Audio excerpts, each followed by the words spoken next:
Ok, donc bonjour à tous, bonjour à tous ceux qui nous rejoignent à cette école des hypersensibles du mercredi, 12h30 de Montréal, 18h30 de Paris.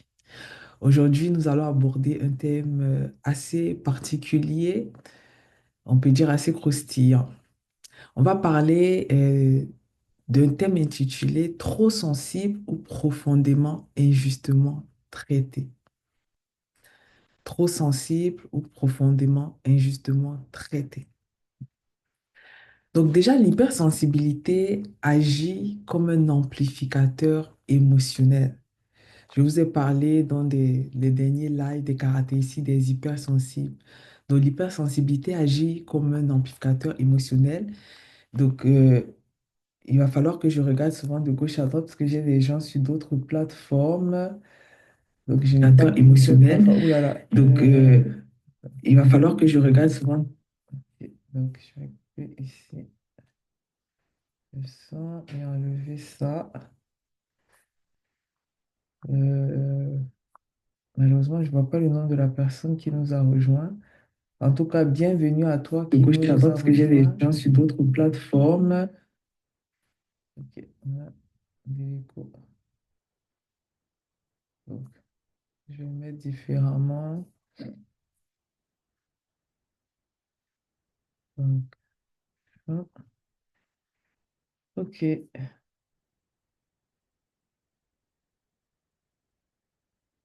ok. Donc, notre thème, c'est ça. Donc, c'est trop sensible ou profondément injustement traité.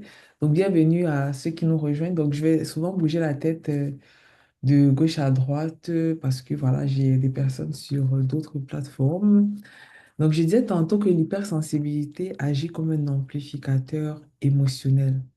L'hypersensibilité ne crée pas l'injustice, mais elle intensifie la façon dont l'injustice est ressentie, la façon dont l'injustice est mémorisée, la façon dont on réagit par rapport à l'injustice, surtout quand l'injustice a été vécue dans l'enfance. Donc, les caractéristiques de l'hypersensible vont faire en sorte que il va amplifier en réalité le sentiment d'injustice qu'il est en train de vivre.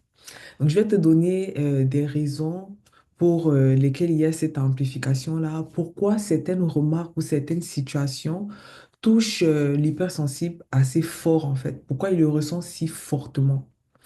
Déjà, ce que tu dois savoir, c'est que le système nerveux d'un hypersensible est plus réactif dès l'enfance. Parce que c'est une de ses caractéristiques, c'est une caractéristique de l'hypersensible. L'hypersensible de base a un système nerveux plus réactif.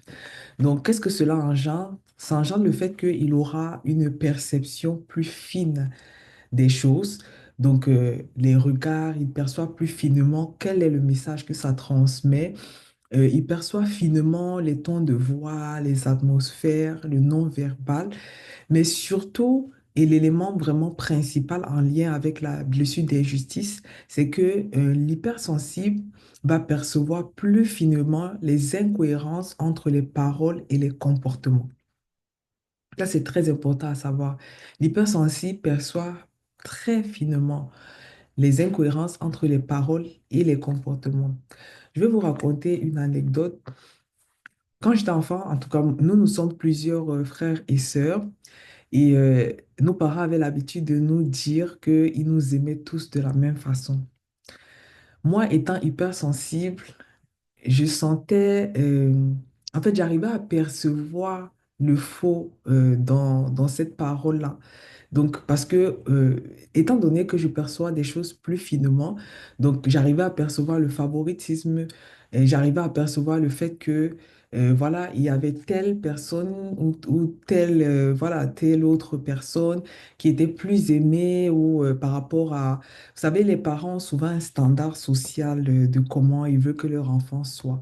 Soit par rapport à ce ils auraient aimé faire dans leur jeunesse qu'ils n'ont pas pu faire, peut-être comme études, soit par rapport à la conception qu'ils ont de ce que c'est qu'un enfant idéal, soit par rapport au fait que pour eux, un enfant, voilà, est jugé être un bon enfant lorsqu'il respecte un certain standard social. Et selon les types de culture, en tout cas chez les afro-descendants, il y a une certaine façon de voir les choses, en tout cas. Donc, par exemple, un enfant qui va faire le type de filière attendue par ses parents, disons peut-être ingénierie, médecine, bon, sachant que moi-même je suis ingénieur, mais bon, je prends d'autres exemples, donc peut-être médecine ou autre, donc pas forcément cela, donc c'est des exemples. Donc l'enfant va plus rentrer dans les standards du parent. Peut-être le parent aurait aimé faire un certain type de filière qu'il n'a pas pu faire. Peut-être le parent aurait aimé avoir un certain type de parcours qu'il n'a pas pu. Donc en fait, lorsque il va voir qu'il a un de ses enfants ou deux, ou enfin voilà, ça dépend du nombre, qui marche selon les pas pour lesquels il aurait aimé marcher. Donc, cet enfant-là, à ses yeux, et sera beaucoup plus favorisé s'il n'a pas cette notion de l'identité unique de chaque enfant, du fait que chaque enfant vient sur Terre accomplir une destinée, du fait que chaque enfant est différent.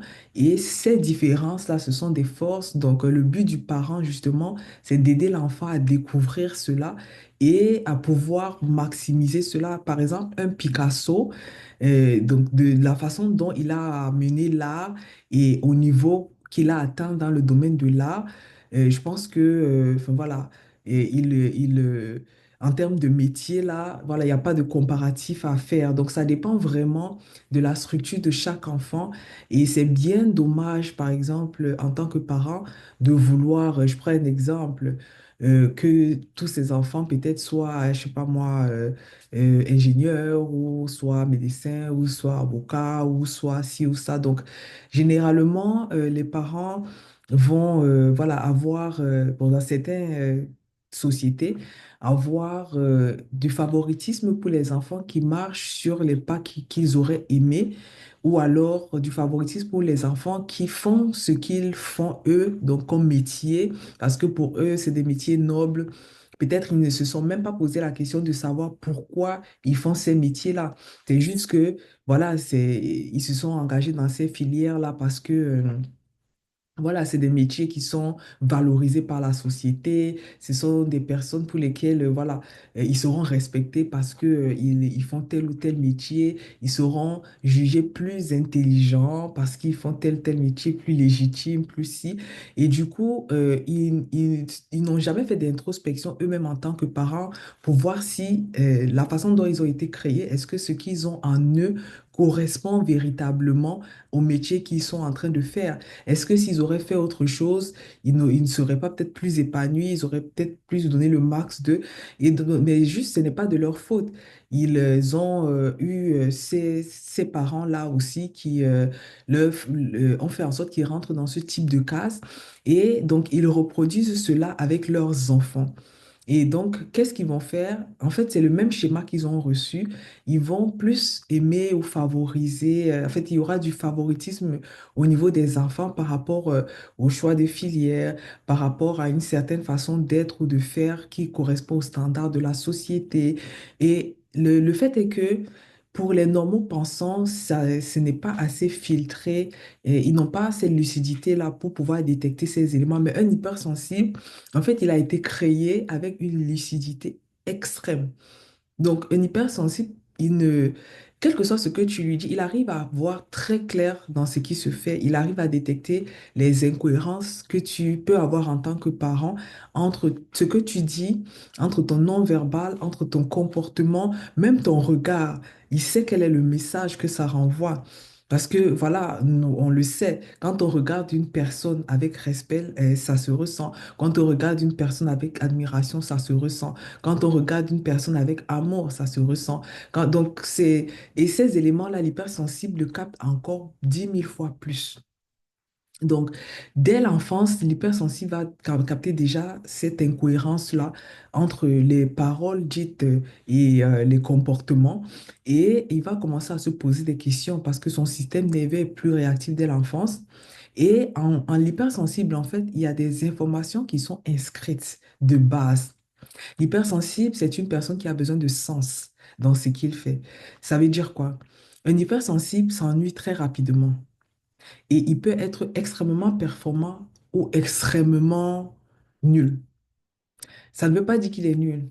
Mais s'il se retrouve dans un élément, que ce soit scolaire, professionnel ou autre, pour lesquels il sent que ça a du sens pour lui, il, pour lui, voilà, pour lequel il est aligné, en fait, ce qui va se passer, c'est qu'il va exceller.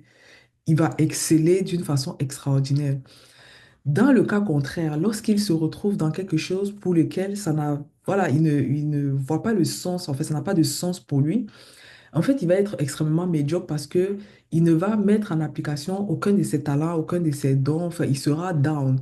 Donc, l'hypersensible, en fait, c'est pas quelqu'un qui sait être dans enfin, qui sait jouer la carte de l'hypocrisie ou être dans les milieux. Lui, il est vraiment. En fait, ce sont des personnes qui sont vraies. Et ils sont vrais, pas parce que, enfin, voilà, ils sont nés comme ça, ils ont été créés comme ça. En eux est inscrit ce besoin de sens. En eux est inscrit ce besoin de vérité. En eux est inscrit ce besoin de logique. En eux est inscrit ce besoin d'équité.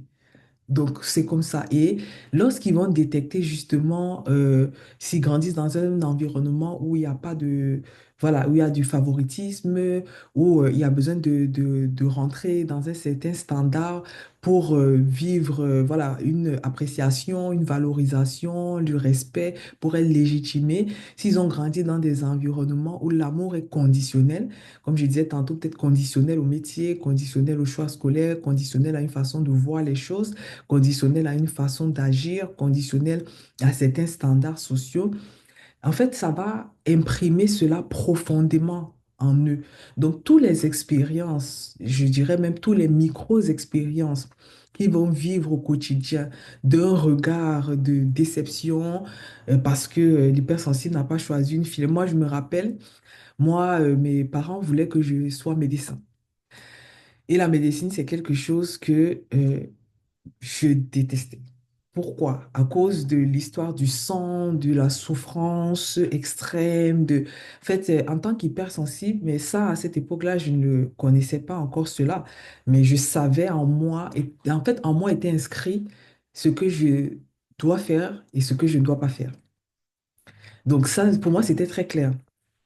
Et donc, un de mes parents étant dans le domaine médical, j'avais souvent l'habitude d'aller à l'hôpital. Donc, je voyais des personnes vraiment souffrir, des personnes avec du sang, des personnes brûlées, des personnes...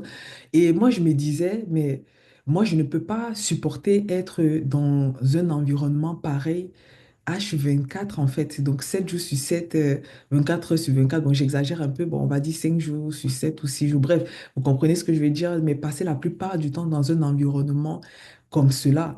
Donc, parce que déjà en tant qu'hypersensible, bon, aujourd'hui je le comprends, et ayant des sens sous-développés, des émotions décuplées, un système nerveux réactif, ça c'est un environnement vraiment qui n'était pas du tout adapté à qui j'étais. Et du coup, il y avait ce dilemme-là à cette époque où il fallait faire le choix de filière et tout. Et pour moi, c'était clair. Je ne fais pas médecine. Et c'était pas une histoire où, enfin, chez nous, on va dire, dans l'éducation des Afro-descendants, il n'y a pas de débat. Donc, ce n'est pas, enfin voilà, on te dit une chose, tu fais, c'est tout. Et bon, ayant grandi de cette façon-là, moi, j'essayais toujours de m'adapter aux standards sociaux justement pour éviter les jugements, pour éviter les critiques, les comparaisons, la dévalorisation et tout. Mais pour ce cas-là, pour le cas du métier, ça, pour moi, c'était non. Et c'était un non du genre, tu peux pas dire non, mais en fait, je ne peux pas faire, voilà, je ne fais pas le concours de médecine, je ne vais pas faire médecine. Et je me rappelle qu'à cette époque-là, il y avait un challenge à la maison, enfin voilà, dans ce sens-là, un challenge silencieux. Parce qu'en tant que enfant, voilà, tu restes dans le respect de tes parents et voilà. Mais j'ai fini par faire ce que je voulais faire, voilà, parce que c'est ce qui sied à qui j'étais. Au départ, c'était pris comme pas, voilà, pas, comment dire, c'était pas, voilà, c'était comme négligé, pas, c'était pas important.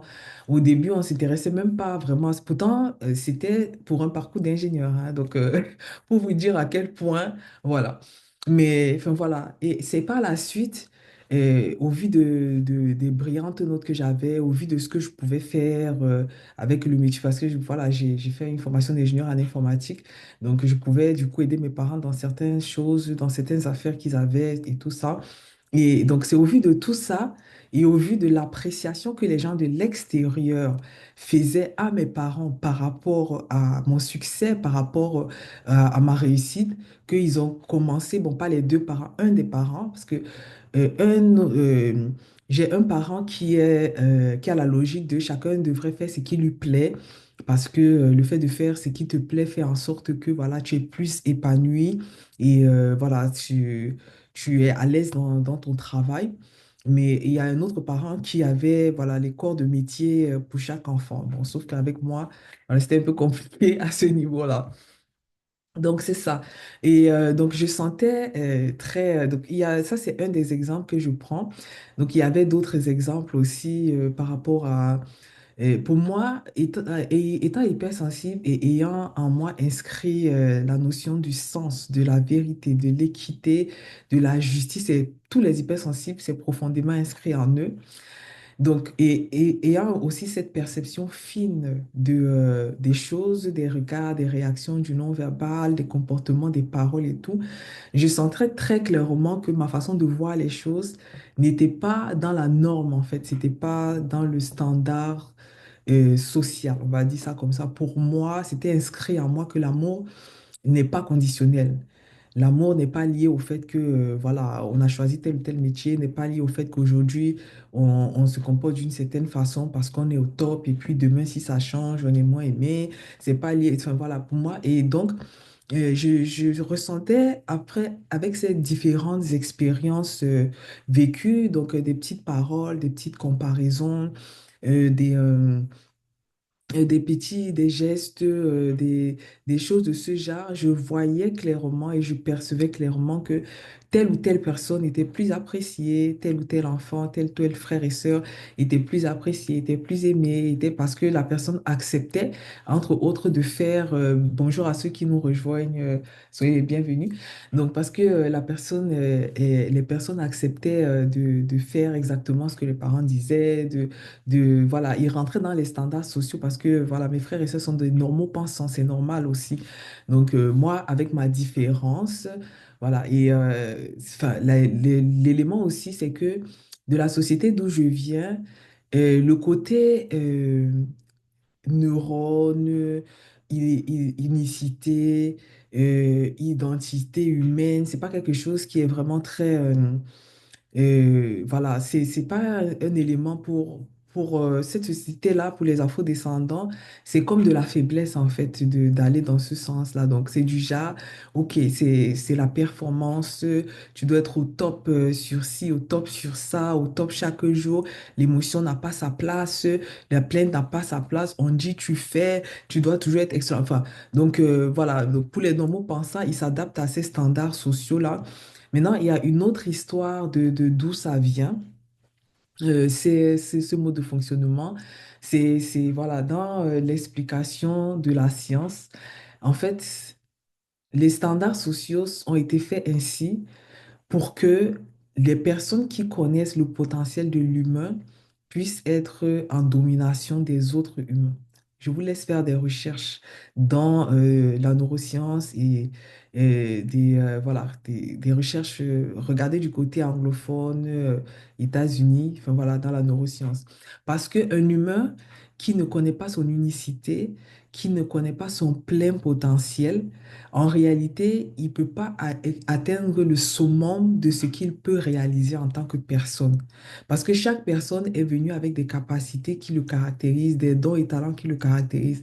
Et pour exceller, comme un Picasso par exemple, en réalité, il faut être pleinement soi-même, pleinement s'écouter, pleinement se connaître, pleinement accepter ses émotions, sa façon de penser, sa façon d'être pour éclore ses dons et ses talents et mettre sur pied des projets qui vont arriver à un niveau très élevé.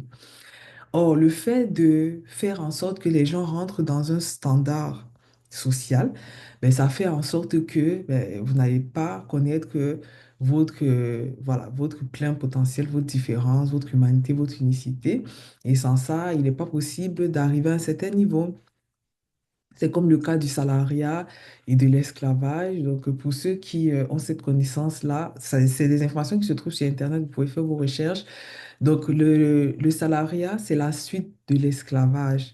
Lorsque l'esclavage avait été aboli, il fallait trouver un autre moyen de fonctionnement pour lequel on pouvait toujours garder des personnes sous un nombre d'heures et des heures pour lesquelles la plupart des humains sont les plus performants pour leur faire un certain nombre de tâches pour atteindre les buts de certains types d'entreprises.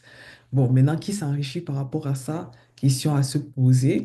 Pourquoi rester dans ce standard-là? Question à se poser. Pourquoi les salariés ne peuvent pas, par exemple, dépasser un certain type, un certain montant d'argent?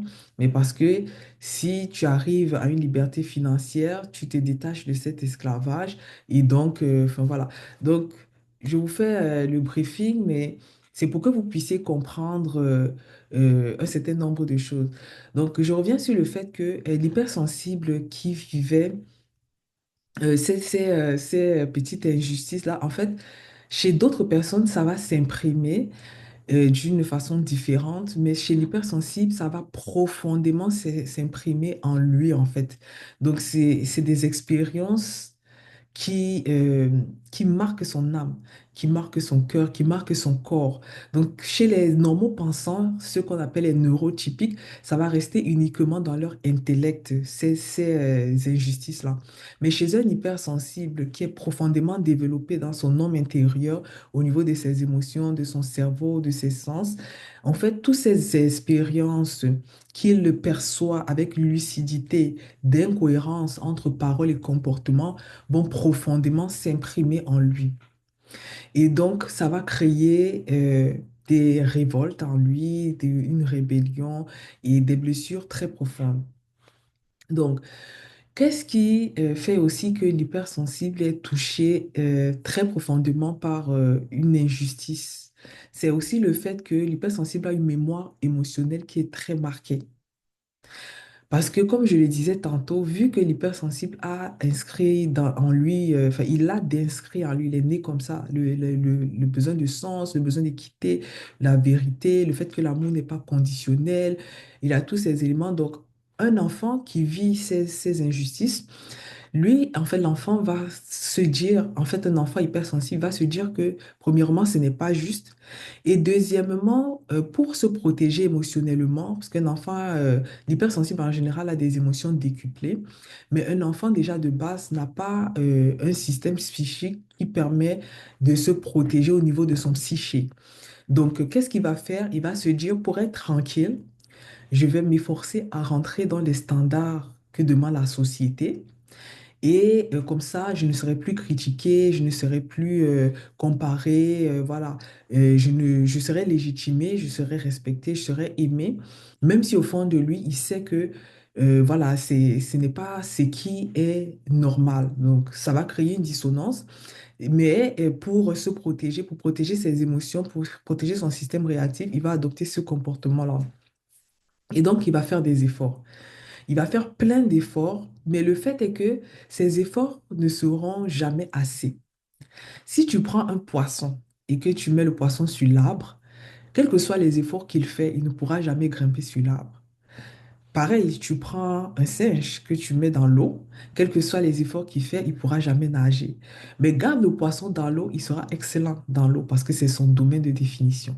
Tu gardes le singe sur un arbre, il sera excellent parce que c'est son domaine de définition.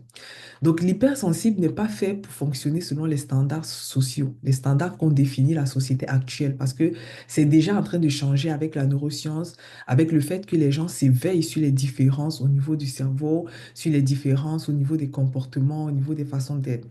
Mais à cette époque d'avant, là, donc, ce n'était pas le cas.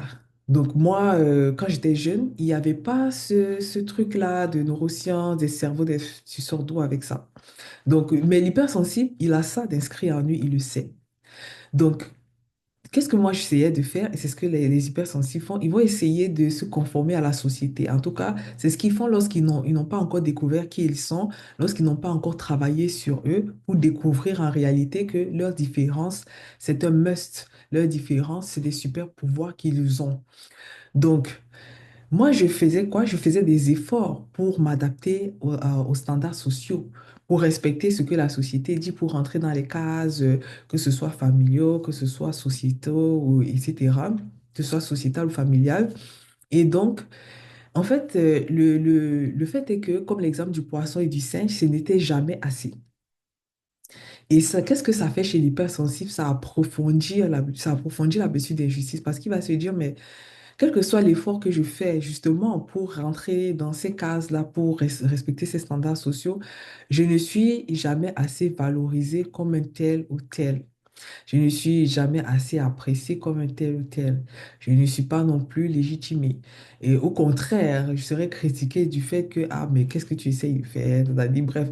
Donc, ça approfondit encore sa blessure et ça rend sa mémoire émotionnelle fragile, en fait. Ça va marquer profondément sa mémoire émotionnelle. Il aura, en fait, des émotions déréglées.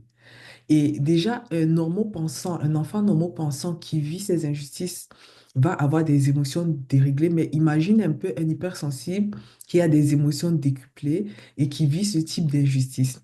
Donc, ces émotions déréglées dérèglent son système entier, ses relations avec les autres et impactent sa vie profondément. Donc, ces blessures seront plus ancrées. Pareil, pourquoi l'hypersensible aussi est touché très fort par des injustices, en plus de sa lucidité, en fait, il aura des réactions émotionnelles amplifiées, pas disproportionnées, mais amplifiées. Un hypersensible qui a passé le temps à être comparé injustement, qui a vécu dans un environnement de favoritisme par rapport à des standards sociaux, par rapport au fait que enfin voilà, comme j'ai pris mon exemple au départ, moi je voulais pas faire médecine, voilà, et c'était clair, donc je vais pas accepter de souffrir toute ma vie pour pouvoir plaire à quiconque.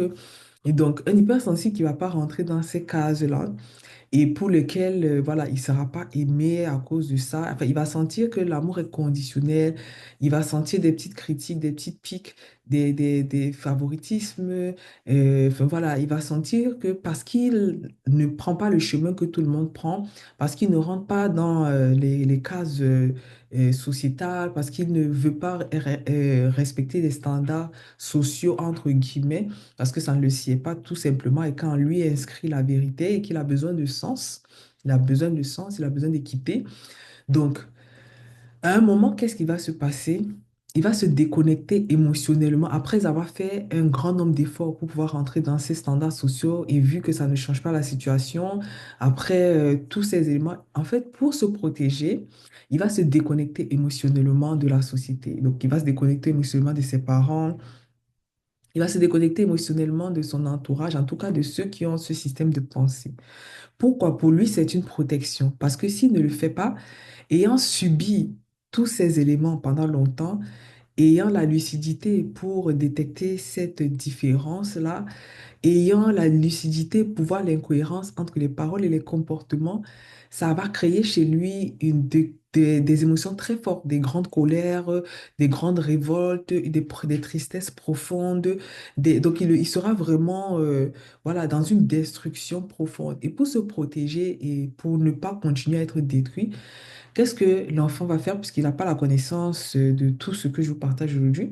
Donc, l'enfant, qu'est-ce qu'il va faire? Il va juste couper ses émotions. Il va se déconnecter de ce système. Donc, vous allez voir des enfants, par exemple, pour lesquels, avant, quand vous disiez telle ou telle chose, quand vous le comparez, quand vous enfin, le moquez, et quand, enfin voilà, quand vous aviez cette façon de faire qui le rabaisse, pour lequel il ne se sent pas respecté, aimé ou légitimé. Avant, vous sentiez que ça le rendait triste, ça l'affectait, ça.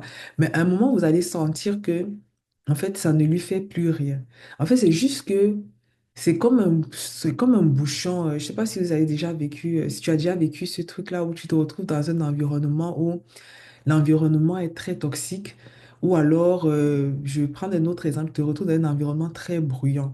Au départ, le bruit va te stimuler, ça va t'énerver, ça va t'irriter. Mais à un certain moment, ton système nerveux va couper cela. Donc, tu seras là comme si tu n'es pas là. Donc, c'est généralement ce que l'hypersensible vit. Et c'est ce qu'il va faire, en fait. Il va se couper émotionnellement de son environnement toxique. Il sera là, mais comme s'il n'est pas là. Et moi, je l'ai vécu. Et moi, en fait, j'étais plutôt dans l'optique de, bon, il faut que je termine vite mes études pour quitter la maison. Donc, enfin, dans le système francophone, l'élément qui marque la fin des études secondaires, ça s'appelle le baccalauréat. Parce qu'en Amérique du Nord, c'est différent. Moi, aujourd'hui, je vis en Amérique du Nord. En Amérique du Nord, le baccalauréat représente le début des études supérieures. Donc, la première, deuxième, troisième, quatrième année des études supérieures, selon la filière que tu choisis. Mais dans le système francophone, ça représente la fin des études secondaires. Donc, moi, j'attendais d'avoir ce diplôme-là et de partir de la maison. Et donc, bon, j'évoluais plutôt bien côté scolaire. Et après, j'avais eu une admission dans une autre ville de mon pays d'origine pour continuer au supérieur.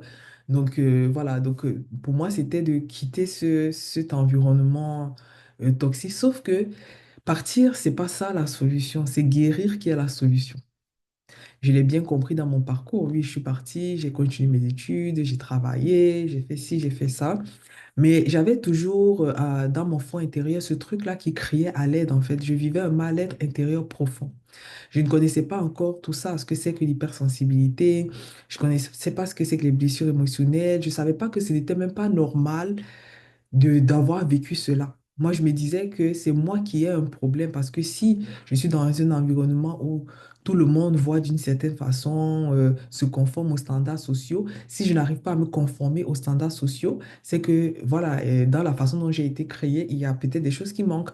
Donc, j'avais ces discours intérieurs, cette honte intérieure-là, jusqu'à ce que, voilà, je fasse un parcours pour connaître comment fonctionne le cerveau des humains, surtout le cerveau des neuroatypiques, donc des hypersensibles, pour, désolé, je suis un peu grippée. Donc, pour connaître comment fonctionne le cerveau des hypersensibles, pour connaître comment, bonjour à ceux qui nous rejoignent sur Facebook, donc pour connaître comment fonctionne voilà, les personnes neuroatypiques pour découvrir c'est quoi ma différence, pour comprendre c'est quoi l'hypersensibilité.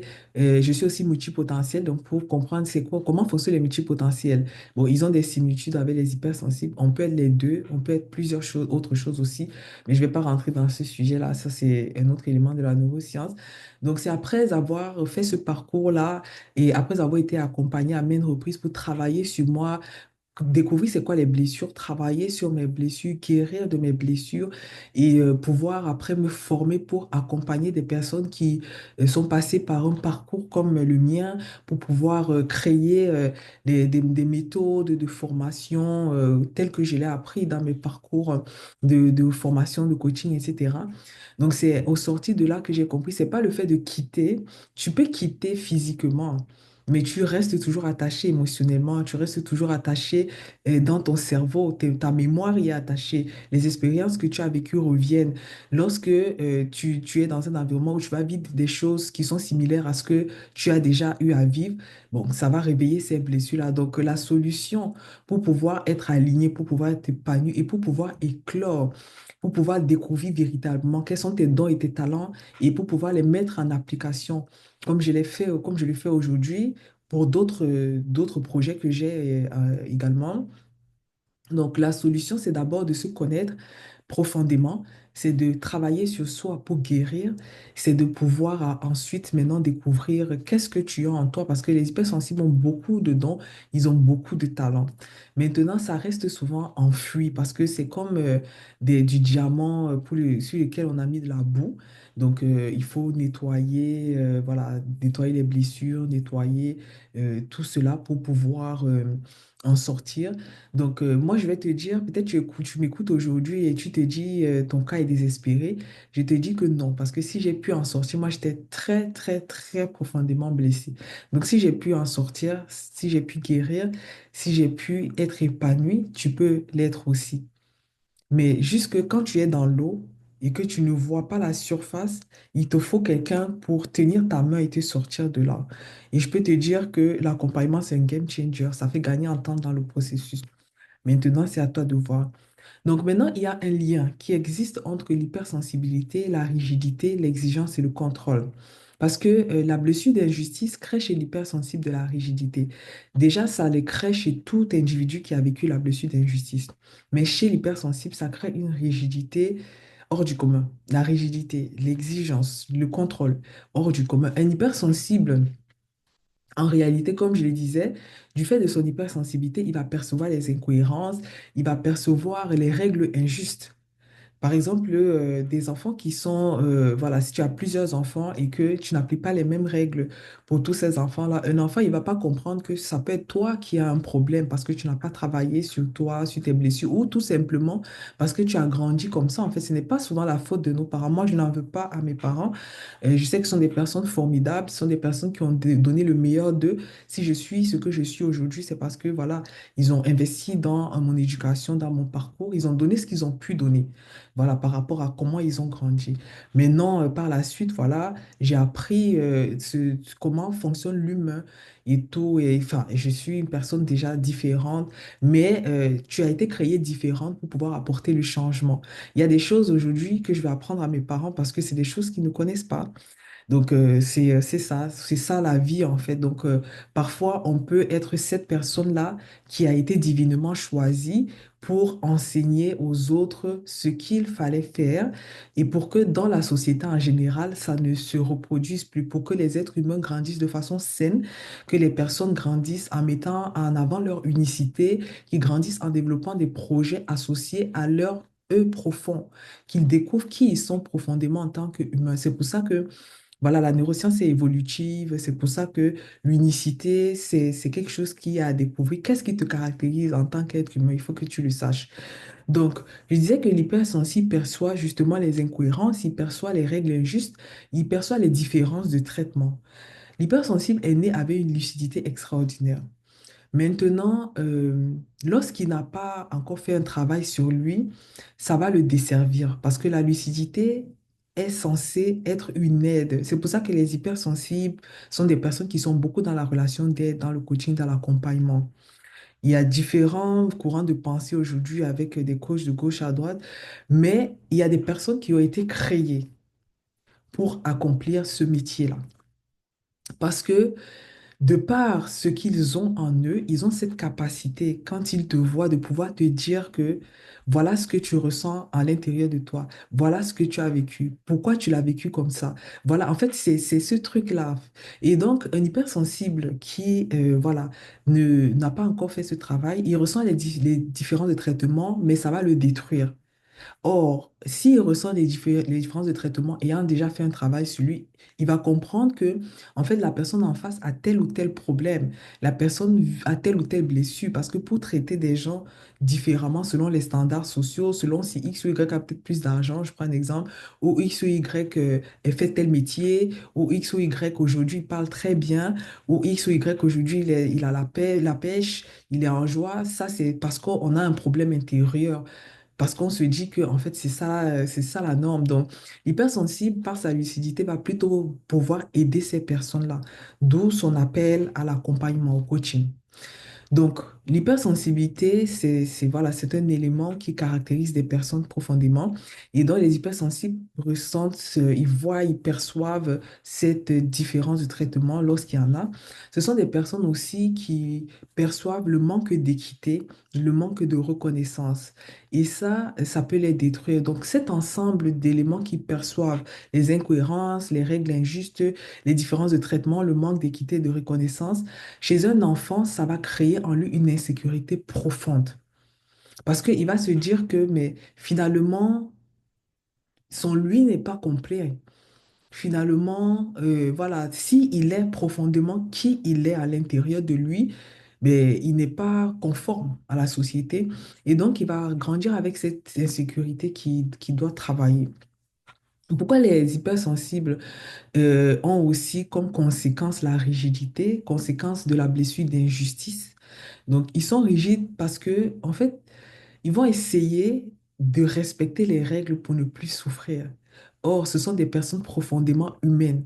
Ce ne sont pas des personnes qui sont faites juste pour s'adapter aux règles, même s'ils savent que ça n'a pas de sens. Comme je le disais au début, l'hypersensible a besoin de sens. C'est quelque chose qui est inscrit en lui. Il a besoin d'équité, il a besoin de vérité.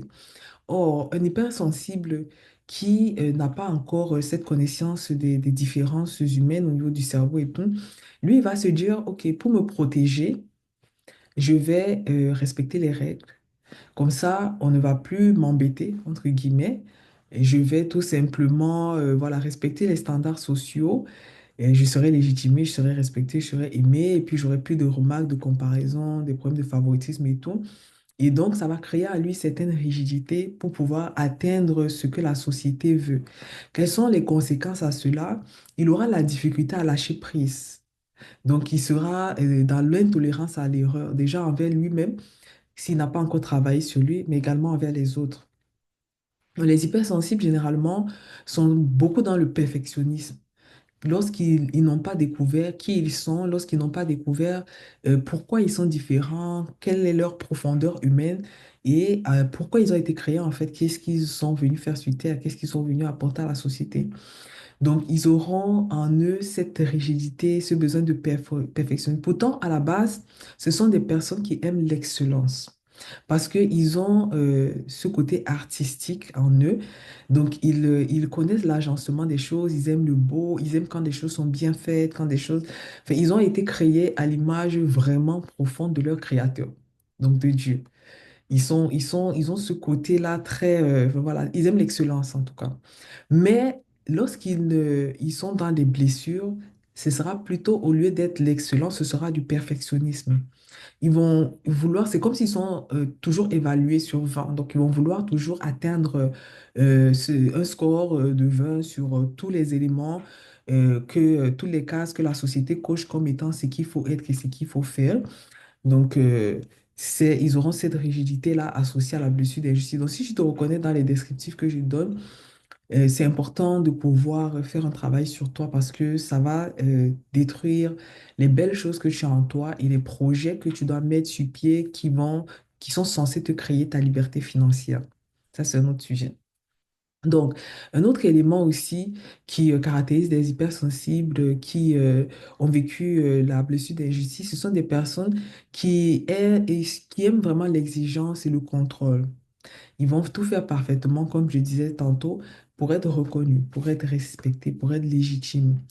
Et ça vient de beaucoup d'efforts non reconnus dans leur enfance, dans leur passé. Ça vient du fait qu'ils ont été jugés injustement par rapport à ce qu'ils faisaient, qui était aligné avec qui ils sont profondément. Ça vient du fait qu'ils aient vécu l'amour conditionnel. Donc, ça va créer en eux le perfectionnisme. Donc, la lucidité chez l'hypersensible, c'est une belle chose.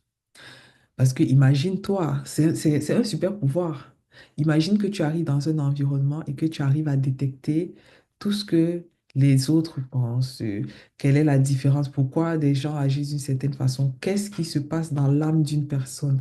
Quand la personne parle de cette façon-là, qu'est-ce qui se passe dans son âme? Pourquoi il se comporte de cette... Parce que beaucoup, bon, les normaux passants, généralement, ils s'arrêtent à l'apparence, à ce qu'ils voient.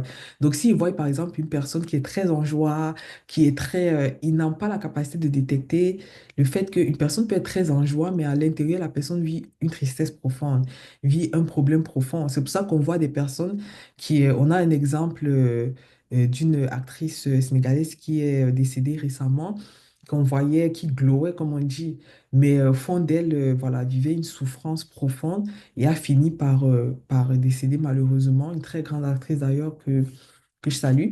Donc, c'est ça. Donc, l'hypersensible a cette lucidité-là pour pouvoir voir à l'intérieur d'une personne. Il voit les âmes. Donc, imagine, tu as ce super pouvoir-là que quand tu es en face d'une personne, tu peux savoir ce qui se passe à l'intérieur de lui, euh, indépendamment de ce que la personne manifeste. Tu arrives dans un environnement, tu peux comprendre le pourquoi de certains comportements, pas superficiellement, mais profondément. Ça, c'est un must parce que ça te donne un grand nombre d'informations. Et étant donné que tu es hypersensible, que ton cerveau est en arborescence, ton système est réactif, donc, le cerveau en arborescence, c'est que toutes les informations que tu vas capter concernant les personnes, les environnements, les atmosphères, concernant des projets, des sujets, même des affaires, L'hypersensible a le flair de sentir ça, c'est une bonne affaire, ça, c'est pas une bonne affaire. Je peux faire affaire avec telle personne, je peux pas faire affaire. Donc, en fait, il voit au-delà de ce qui se présente.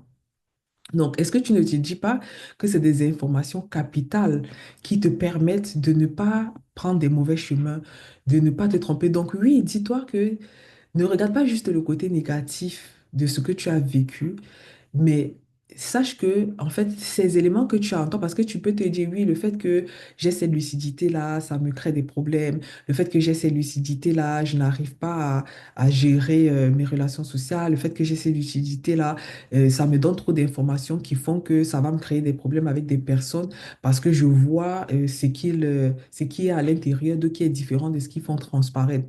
Donc, ne te dis pas que, enfin, voilà, c'est un élément qui te dessert. Ça te dessert uniquement si tu n'as pas encore fait un travail sur toi. Mais lorsque tu as travaillé sur toi, que tu comprends le fonctionnement de l'humain, que tu comprends surtout ton fonctionnement, que tu comprends que, en fait, c'est juste que tu as été blessé et ton hypersensibilité, c'est un cadeau parce que c'est un must de pouvoir détecter et voir ce que les autres ne voient pas. Le fait que tu comprennes cela et que tu te dises que voilà, tu vas travailler sur toi pour te connaître, pour guérir de tes blessures et que tu utilises plutôt cette lucidité, cette perception fine que tu as, ce système réactif que tu as, ce cerveau en arborescence que tu as, ces sens surdéveloppés que tu as, ces émotions décuplées. Parce qu'on fait tout avec les émotions. Tout ce que tu achètes aujourd'hui, c'est parce que ça a créé une réaction émotionnelle chez toi. Va demander aux personnes qui sont formées en marketing et communication. Donc, le fait que tu aies cette information-là et que tu es guéri, en fait, tu vas l'utiliser à bon escient.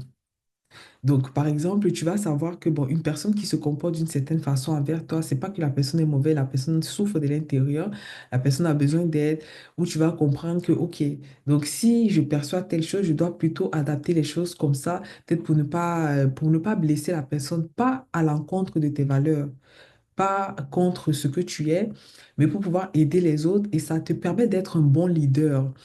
Bon, j'aborderai dans un autre live le leadership associé à l'hypersensibilité parce que les hypersensibles sont des leaders nés. Et donc, en fait, ça va te permettre de percevoir ce qui se passe dans chaque personne que tu as dans tes équipes. Moi, je l'ai utilisé lorsque je dirigeais les équipes. Beaucoup de personnes disent que les hypersensibles, enfin voilà, ils ne peuvent pas diriger et tout. Bon, eux-mêmes, les hypersensibles qui n'ont pas encore travaillé sur eux, c'est ce qu'ils se disent. Mais les hypersensibles sont d'excellents leaders parce que justement, ils ont cette lucidité-là. Ils ont une grande apathie. Ils ont la capacité de voir à l'intérieur des personnes. Ils ont la capacité de cerner leur atmosphère, leur environnement. Et s'ils ont fait un travail sur eux, justement, ils vont utiliser ces informations-là pour pouvoir réunir au lieu de diviser, pour pouvoir aider des personnes et positionner des personnes là où leur point est le plus fort et de les aider dans leurs faiblesses, même sur le cadre professionnel. Donc, c'est d'excellents leaders. Ça, c'est un autre sujet que je ne vais pas aborder aujourd'hui.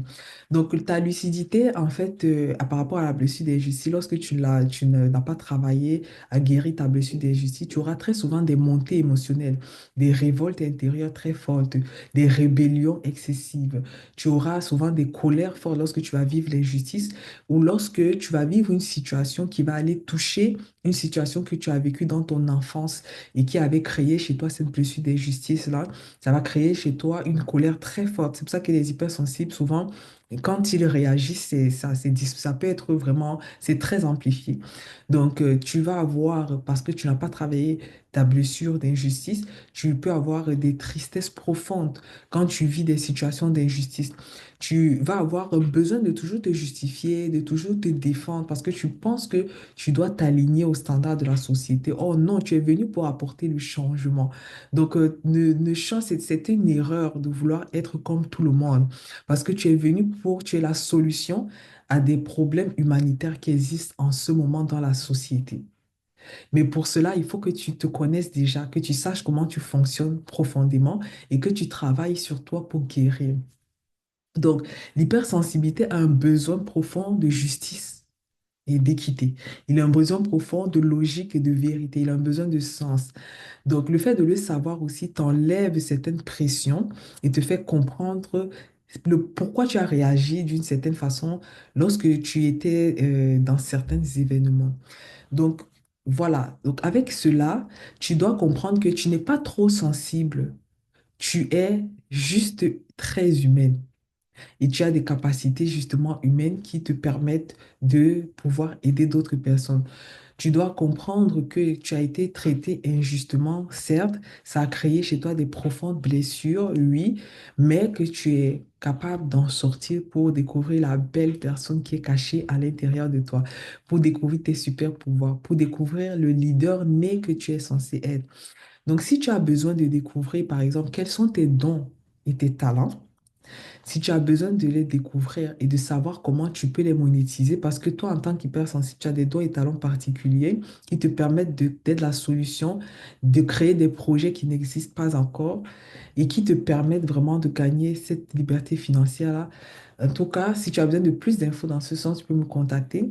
Donc voilà ce que je voulais te partager aujourd'hui. Si tu t'es retrouvé dans les informations que j'ai partagées, tu peux écrire en commentaire live validé et je vais t'envoyer un certain nombre d'éléments gratuits qui vont te permettre de travailler à guérir sur toi pour découvrir réellement qu'est-ce que tu as en toi et qui est un élément qui est une solution pour les autres, qui est un élément d'épanouissement pour toi, qui est un élément d'aliment intérieur.